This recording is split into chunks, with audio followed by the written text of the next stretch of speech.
A'udzubillahi minasyaitonirrajim. Bismillahirrahmanirrahim. Alhamdulillahirabbil alamin wassalatu wassalamu ala asyrafil anbiya'i wal mursalin wa ala alihi washabbihi ajmain. Syukur pada Allah Subhanahu wa taala. Salawat dan salam kepada baginda Nabi sallallahu alaihi wasallam. Insya-Allah pada hari ini kita akan bersama-sama dalam muka surat 356 insya-Allah. Dalam surah An-Nur, insya-Allah hari ini ayat yang ke-44 dan seterusnya insya-Allah. A'udzubillahi minasyaitonirrajim. Bismillahirrahmanirrahim. Yuqallibullahu al-laila wan-nahar inna fi dzalika la'ibratan liulil absar. Sadaqallahul azim. Jadi ayat pada kali ini adalah membicarakan tentang salah satu lagi daripada kuasa-kuasa Allah Subhanahu wa taala yang diceritakan di sini, iaitu perkara nombor 2. Sebelum daripada ni, pada muka surat sebelum daripada ni, dia telah ceritakan salah satu daripada kuasa Allah Subhanahu wa taala. Jadi pada ayat ini pula ialah tentang penukaran yang Allah Taala buat di antara malam dan juga siang. Dan sesungguhnya itu semua inna fi zalika la'ibratan adalah pengajaran ataupun iktibar. Iktibar ni daripada perkataan ibrah. Ibrah dalam bahasa Arab artinya ialah melampaui ataupun menyeberangi artinya. Menyeberangi daripada satu tempat ke satu tempat, so dipanggil ibrah. Jadi dalam bahasa Arab bila sebut ibrah tu artinya ialah kita melampaui daripada satu perkara kepada satu perkara yang lain. Iaitu hanya bukan perkara ni saja, tapi dia mestilah melampaui. Jadi bila disebut inna fi zalika la'ibratan liulil absar, makna ulil absar ni ialah orang-orang yang mempunyai, kalau ikut absar maknanya mata. Tapi maksud absar di sini ialah mata hati, makna dia. Mata hati iaitu berfikir, nampak dengan hatinya. Jadi Allah Ta'ala jadikan pertukaran ni di antara siang dan juga malam ni jadi sebenarnya dia mempunyai tanda. Boleh berfikir bagi orang yang nak berfikir. Bagi orang yang ada hati yang betul-betul boleh berfikir, maka dia akan nampaklah kan. Jadi boleh kita bayangkan kalaulah siang ni selama-lamanya ataupun malam selama-lamanya.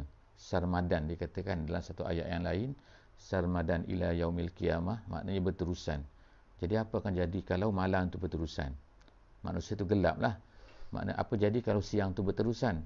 Siang berterusan maknanya tidak ada malam. Jadi bila tidak ada malam maknanya tak adalah nak tidur, tak boleh, susah lah kan jadi Allah Ta'ala jadilah cantik itu kan Jadi ada malam dan juga ada siang. Ada malam pendek, ada malam siang panjang. Ada kemungkinan sama di setengah-tengah tempat macam tempat kita ni kawasan tropika jadi kawasan khatulistiwa. Jadi dia sama lebih kurang malam dengan siang, kecuali sedikit lah. Tapi orang-orang yang ada musim panas, musim sejuk, maka dia akan ada kadang-kadang panjang, kadang-kadang pendek. Jadi adalah orang bertanya kan, apa hikmahnya kadang-kadang tu kita berpuasa ni ialah mengikut bulan Ramadan, tidak mengikut bulan Disember ke, bulan Jun ke, bulan Julai ke. Sebab kalaulah kita boleh fikir secara mudahnya ialah kalaulah Allah Ta'ala jadikan puasa tu bulan Julai ataupun bulan Disember, sebab benda-benda ni semua ni bulan Julai, bulan Disember, Januari ni sebenarnya dah ada dah di zaman Nabi SAW. Bukan sekarang je ada, tapi dulu dah ada dah. Sebab apa? Memang manusia ni menggunakan perkiraan tu, iaitu perkiraan Qamariyah dengan Syamsiyah, iaitu mengikut bulan dan juga mengikut matahari. Jadi benda tu ada tujuannya masing-masing lah, bulan dan juga matahari tu.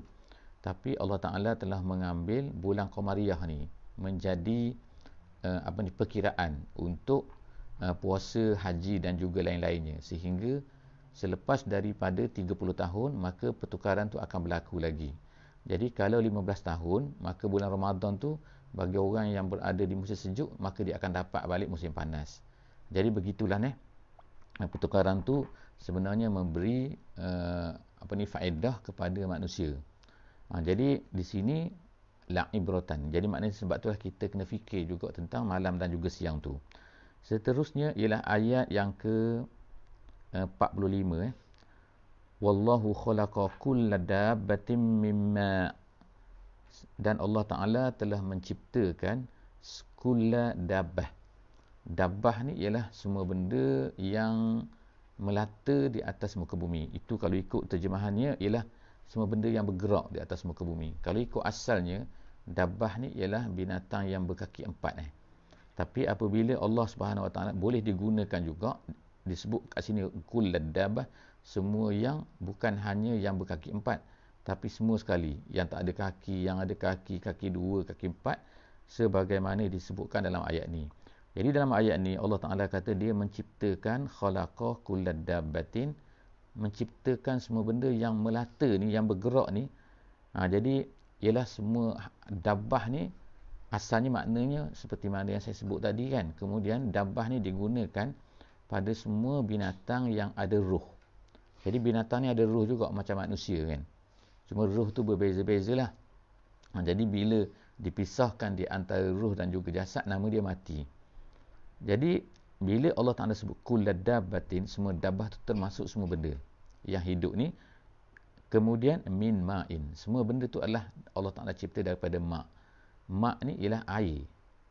Tapi apa maksud air kat sini? Kalau ikut dalam tafsir jalan lain, dia kata air kat sini maksudnya ialah nutfah, iaitu air mani lah kan. Iaitu campuran tu maknanya lelaki dan perempuan, jantan dan betina, maka dia akan menjadi haiwan. Jadi hasil daripada sinilah maka ulama-ulama lah buat kesimpulan kan, mengatakan bahawa memang betul. Ulama-ulama sains lah, ulama ni maknanya saintis lah, ia telah membuat penyelidikan, mengatakan memang betul bahawa semua benda tu adalah datang daripada gabungan tu. Kemudian adalah salah kat sini penafsiran ni. Ada kan orang-orang apa ni dipanggil orang-orang yang tidak percaya kepada Tuhan dan sebagainya, yang kata bahawa semua benda ni berasal daripada air, iaitu semua benda ni datangnya duduk dalam air, kemudian mereka ni merangkak keluar daripada air itu, kemudian naik. Jadi itu adalah kepercayaan yang sesat lah kan, yang menyalahgunakan. Jadi ada juga orang Islam yang membuat penafsiran macam tu, iaitu semua binatang ni daripada air.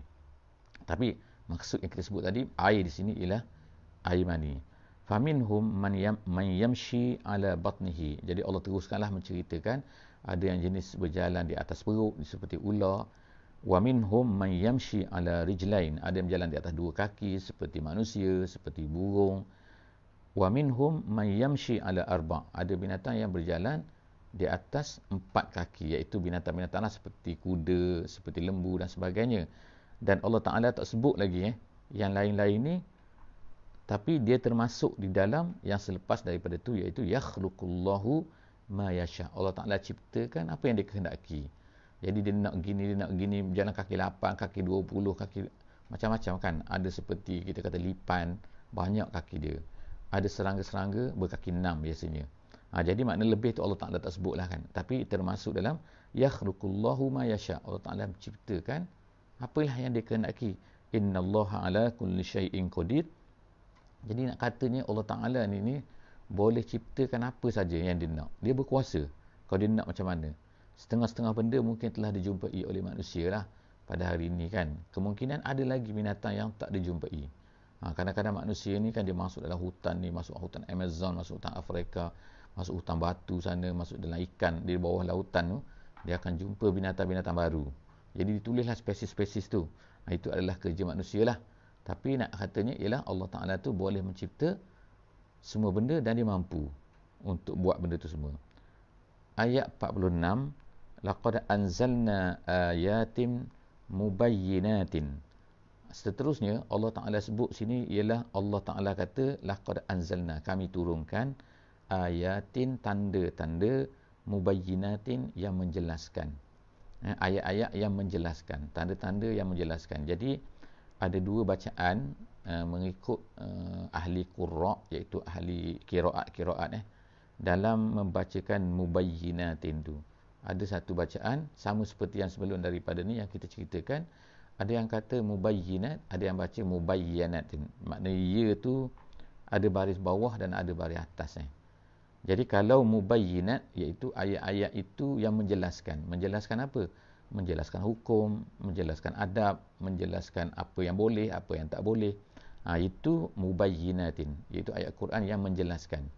Tapi ada juga yang kalau ikut bacaan yang kedua tu, iaitu mubayyanat, artinya ialah ayat-ayat yang dijelaskan, bukan menjelaskan, tapi ayat-ayat yang dijelaskan. Dalam erti penafsiran dia ialah maknanya semua ayat-ayat ni Allah Ta'ala jelaskan.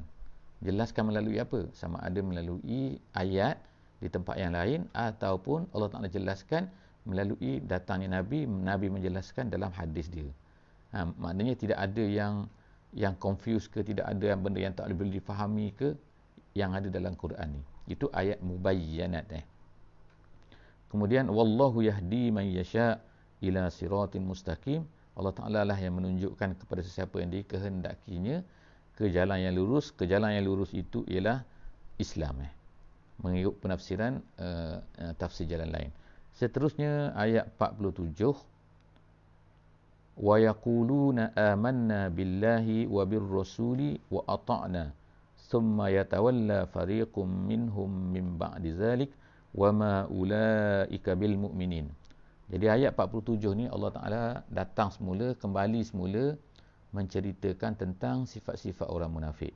Jadi kalau ikut ni dah tinggal dah sekejap tentang orang munafik ni. Sekarang datang balik. Dalam surah An-Nur ni nak cerita balik di antara sifat-sifat orang munafik. Jadi kita boleh fahamkan, kita boleh tahu sebelum daripada ni yang kita belajar, iaitu bila sebut tanda ayat-ayat munafik ni, tanda-tanda munafik ni ataupun ayat yang berkenaan dengan orang munafik, maka itu tandanya surah ni adalah surah Madani. Sebab di Mekah dulu tak ada apa? Tak ada ayat yang menceritakan tentang orang munafik kerana tidak ada orang munafik. Jadi itu kita panggil dia at-tarbiyah bil ahdas kan, iaitu tarbiyah dengan peristiwa. Maknanya bila kita hadapi satu peristiwa, maka turunlah ayat yang berkaitan, yang nak mengajar manusia tentang mengajar orang mukmin terhadap peristiwa tersebut kan. Jadi itu adalah lebih mudah, lebih dapat difahami apabila adanya peristiwa. Jadi peristiwa orang munafik ni, orang Islam ni akan sentiasalah nak kenal. Jadi ayat-ayat turun ni, maka dia menjelaskan lagi. Kalau mungkin kalau tidak ada ayat ni, mungkin orang Islam ni akan ni betul ke sifatnya munafiknya. Jadi bila Allah Ta'ala ceritakan inilah sifat munafik, maka clear lah bahawa inilah sifat munafik. Jadi kita kata ada dua munafik ni, ada dua. Satunya munafik sifat, satunya munafik betul-betul munafik. Jadi yang zaman Nabi ini memang ada betul-betul orang munafik yang Allah Ta'ala cerita, maka itu mereka ada depan tu. Tapi kita sekarang ni, kita tidak tahulah, kita tidak boleh mengatakan orang ni munafik tak munafik. Sebab apa? Munafik akidah ni hanya diketahui oleh Allah saja dan diceritakan kepada Rasul. Sebab benda dalam hati kan. Jadi sekarang ini yang ada pada kita pada hari ini ialah sifat-sifat munafik. Jadi agak berbeza sikit lah sifat munafik dengan orang tu munafik. Orang munafik tu akidah. Jadi sifat munafik ini sifat-sifat yang ada pada orang munafik. Yang ayat di sini ialah ayat yang menceritakan tentang sifat orang munafik. Sifat munafik, tapi pada zaman Rasul tu memang mereka ni boleh confirm lah. Wa yaquluna amanna billahi wa birrasul. Mereka berkata, mereka tu ialah orang munafik. Orang munafik ni berkata, kami beriman dengan Allah, kami beriman dengan Rasul. Wa ata'na, dan kami akan taat. Itu cara percakapan orang munafik kan. Mereka ni sungguh-sungguh. Dalam ayat selepas daripada ni kita akan tengok lagi kan. Mereka ni sungguh-sungguh. Tapi kita tengok ayat ni dulu, iaitu 3 perkara mereka katakan. Kami beriman, kami percaya pada Allah, kami percaya pada Rasul, kami akan ikut cakap apa yang kamu cakap wahai Muhammad. Summa yatawalla fariqum minhum. Tapi tiba-tiba sekumpulan daripada mereka. Sekumpulan ini ialah maknanya ada macam-macam tafsir lah kat sini. Adakah sebahagian saja daripada mereka bersifat macam tu? Tak kan? Jadi orang munafik ni itu dicerita macam wakiknya. Apa yang berlaku ialah bila mereka ni rasa satu benda tu tidak menguntungkan mereka, mereka akan yatawalla. Yatawalla tu maknanya larilah. Lari, tak nak terima. Mim ba'di zalik, selepas daripada mereka bercakap tu. Wa ma ulaika bil mu'minin. Jadi Allah Ta'ala kata mereka ni sebenarnya tidak beriman. Yang beriman tu hanyalah cakap saja kata beriman, tapi sebenarnya mereka ni tidak beriman. Kemudian wa iza du'u ila Allahi wa rasulihi liyahkuma bainahum idza fariqum minhum mu'ridun. Tu lagi sifat munafik kan. Jadi benda ni kemungkinan lah kan akan berlakulah di kalangan kita kepada kita kan. Kadang-kadang kan sifat ni iaitu apa? Apabila diseru kepada Allah dan Rasulnya untuk liyahkuma bainahum, untuk menghukumkan di kalangan mereka. Maknanya untuk menetapkan hukum, tak apa kita balik pada Allah pada Rasul. Tapi mereka ni apa? Mereka ni mu'ridun. Mereka ni tak nak terima, berpaling. Kalau mu'ridun ini ialah kalau ikut penafsirannya a'radha ni ialah memang terus cakap tak nak bukannya berfikir dulu ke, bukan ambil masa ke, tak mu'ridun tu terus mereka ni berpaling. Dan ikut al-tafsir ialah maksud di sini berpaling ni ialah apabila satu benda tu tidak menguntungkan mereka. Sebab mereka ni pilih-pilih juga kan. Iaitu antara sifat munafik ni, dia tengok kalau apa yang ditetapkan oleh Islam tu, ditetapkan oleh Nabi lah sallallahu alaihi wasallam dalam ayat sini, dalam peristiwa di zaman Nabi tu, kalau benda tu untungkan mereka, mereka akan terima. Tapi kalau benda tu tidak menguntungkan mereka, merasa tak menguntungkan mereka, maka mereka akan tolak. Iaitu dijelaskan oleh ayat selepas daripada tu, iaitu ayat 49. Dia kata apa? Wa iyyakul lahumul haqqu ya'tu ilaihi muz'inin. Kalaulah keputusan tu memberi hak kepada mereka, maknanya memberi keuntungan kepada mereka, mereka akan cepat-cepatlah segera. Maknanya mereka ni pilih kan, memilih apa yang menguntung, apa yang tak untungkan mereka dalam hukum Islam ni. Jadi ini adalah sifat munafik kan. Jadi jaga-jagalah kita semua, iaitu kita sepatutnya orang mukmin ni dia akan apa? Dia akan terima apa saja. Apa saja yang kita nak kata macam menguntung ke, macam tak menguntung. Kalau benda tu ketetapan Islam, maka kita kena terima. Sebab apa? Sebab dia mesti menguntungkan kita, dia mesti membawa kebaikan pada kita, walaupun kita tak mampu tengok benda tu. Kita tak mampu nak berfikir benda tu baik ataupun tak baik. Jadi seterusnya sini ialah Allah Ta'ala kata afi qulubihim marad, ada ke dalam hati mereka ni ada penyakit dia kata ni. Amir tabu, ataupun mereka ni ragu-ragu. Jadi di antara kan mereka ni ada sakit iman lah maknanya kan, iaitu kufur sakit terhadap iman ni. Amir tabu, ataupun mereka ni sebenarnya adalah ragu-ragu terhadap hukum tu. Mereka tak percaya ni Muhammad menipu ke, Muhammad an yakhafuna. Jadi dalam ayat tu kata am yakhafuna an yahifallahu alaihim. Mereka takut apa? Yahif ni artinya ialah tidak cenderung ataupun tidak menguntungkan mereka. Jadi Allah ni menzalimi mereka. Jadi mereka ni pun menganggap Allah Ta'ala ni tidak adil. Jadi adil lawan dia zalim kan. Jadi yahif tu artinya ialah Allah ni tidak menyebelahi mereka. Jadi mereka berfikir macam tu kan. Berfikir macam Allah Ta'ala ni ada hukuman-hukuman dia, ketetapan Allah ni tidak menguntungkan mereka. Jadi dia boleh fikir macam tu. Itu adalah pemikiran cara orang munafik kan. Bal ulaika humuz zalimun. Allah kata sebenarnya mereka lah yang zalim, bukannya Allah yang zalim. Sebab mereka nak tuduh Allah, tapi mereka tak guna perkataan tu. Mereka guna perkataan yahif. Tapi yahif tu artinya ialah zalim lah sebenarnya. Innama kana qaulal mu'minin. Kemudian Allah Ta'ala balik pada ayat 51 ni, cerita sepatutnya macam mana. Sepatutnya orang mukmin ni, kata-kata orang mukmin iza du'u ila Allahi wa rasulihi, bila diseru kepada Allah dan Rasul, liyahkuma bainahum, untuk berhukumkan di kalangan mereka ni, an yaqulu sami'na wa ata'na. Sepatutnya kita terimalah sepenuhnya kan. Kalau kita terima sepenuh, tak menguntungkan kita, kita terima tak menguntungkan kita. Itu adalah sifat orang munafik. Jadi orang Islam sepatutnya sami'na wa ata'na wa ulaika humul muflihun. Mereka itulah orang yang berjaya. Wa man yuti'illaha wa rasulahu wa yakhshallaha wa yattaqhi fa ulaika humul faizun. Allah ulang lagi, iaitu siapa yang taat pada Allah, siapa yang taat pada Rasul, dan siapa yang takut pada Allah, wa yattaqhi. Ada dua bacaan kat sini, wa yattaqhi, qaf tu mati kan, tapi ada satu bacaan lagi, wa yattaqih, dengan qaf tu hidup bagi bawah Jadi dua-dua tu adalah bacaan Waman, jadi siapa yang taat pada Allah, siapa yang taat pada Rasul, takut Allah, kemudian dia bertakwa kepadanya. Bertakwa ni kalau terjemahannya takut jugalah kan iaitu faulaika humul faizun.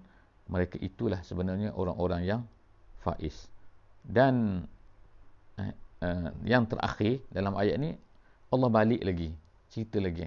Yang tadi tu Allah Ta'ala cerita tentang orang munafik. Macam ni mereka ni. Sepatutnya orang mukmin macam ni. Tak sepatutnya macam tu. Yang terakhirnya dalam muka surat ni, ayat 53, Allah Ta'ala kata, wa aqsamu billahi jahda aymanihim. Mereka ni bersumpah. Maknanya tak cukup mereka kata kami beriman saja. Tapi mereka ni bersumpah. Billahi, bersumpah dengan nama Allah lah. Maknanya, kalau bersumpah dengan nama Allah tu, wa billahi wa tallahi. Itu menggunakan nama Allah kan. Jahda aimanihim. Jahda aiman tu ialah sumpah. Jahda tu bersungguh-sungguh maknanya. Mereka ni bersumpah bukan bersumpah biasa, tapi bersumpah bersungguh-sungguh. La in amartahum la yakhrujunna. Kalau kamu suruh la in amartahum, kalau kamu suruh mereka bagaimana? Iaitu suruh untuk berjihad.